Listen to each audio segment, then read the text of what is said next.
روزے کی حالت میں خود بخود جو تھوک منہ میں جمع ہو جاتا ہے، اگر اس تھوک کو روزے دار اپنے منہ سے نگل جائے تو اس سے روزے پر کوئی اثر نہیں پڑتا ہے۔ برخلاف اس کے اگر بالقصد اور ارادتاً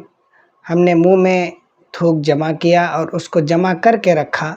پھر اس کو اگر نگل لیا ہے تو اس صورت میں روزہ مکروہ ہو جاتا ہے۔ فقہائے کرام نے صاف طور پر یہ بات لکھی ہے، وَيَكْرَهُ لِلصَّائِمِ أَن يَجْمَعَ رِيقَهُ فِي فَمِهِ ثُمَّ يَبْتَلِعَهُ، یعنی اگر کوئی شخص ارادے کے ساتھ قصداً اپنے منہ میں تھوک کو جمع کر کے پھر اس کو نگل جائے تو اس کا روزہ